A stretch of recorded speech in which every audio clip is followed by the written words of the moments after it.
এই মুভির মধ্যে শুধু নেশা আর নেশা, শুরু থেকে শেষ পর্যন্ত শুধু নেশাই করে গেল। রকস্টার কাটিং দিব এখন। আসলে শাকিব খানের মুভি নিয়ে আসলে কিছু বলার নাই, তার নামের উপরেই চলে, সেটাও আজকে দেখলাম। সাকিবের উচিত ভালো গল্প অনুযায়ী সিনেমা করা। শুধু সিনেমা হলে, নাচ গান হলে সিনেমা হয় না, কিছু বোঝার, কিছু শেখার আছে। ভালো ভালো ভালো ছিল।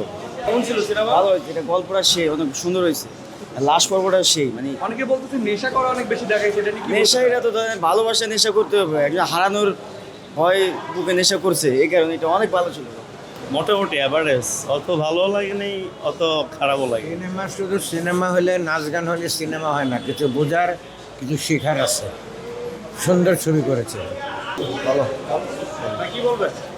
অনেক ভালো ছিল আসলে, একটু ভিন্ন ধারার সিনেমা। আর যাদের কাছে এগুলো আসলে অ্যাকশন মারামারি পছন্দ, তাদের কাছে ভালো লাগে না, একটু ভিন্নতা ছিল। অনেকদিন পরে আসলে একটু ব্যতিক্রমী কিছু পাইছি, আমার কাছে সব ভালো লাগছে, সব কিছুই ভালো লাগছে, একটু ভিন্ন ধারার সিনেমা। আসলে শাকিব খানের মুভি নিয়ে আসলে কিছু বলার নাই, তার নামের উপরেই চলে, সেটাও আজকে দেখলাম। আমার মনে হয় আসলে এই মুভিতে শাকিব খান ছাড়া অন্য কেউ থাকলে হয়তো এতটা জনপ্রিয়তা পাইতো না, তার অ্যাক্টিং স্কিলের কারণে। আমার কাছে খুব ভালো লাগছে, লাস্ট সিনটা ইমোশনাল হয়ে গেছে। আরবিনা বেশি ভালো লাগছে নায়িকাদের মধ্যে? সাবিলা অনেক ভালো করছে আগের ইয়ে থেকে, এখন সবাই দুর্দান্ত করছে, সবাই কেমন লাগছে? ভালো লাগছে, মোটামুটি চলে। আমি তার কাজ আগে দেখি নাই, এখন দেখলাম, খুব ভালো লাগছে আসলে।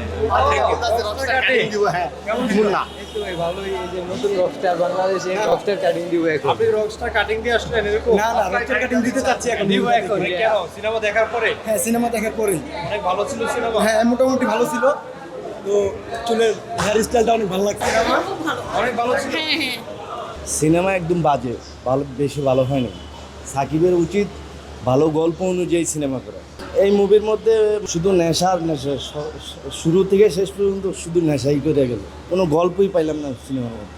সাকিব বড় স্টার বাংলাদেশের, কিন্তু ওর উচিত ভালো গল্পে সিনেমা করা।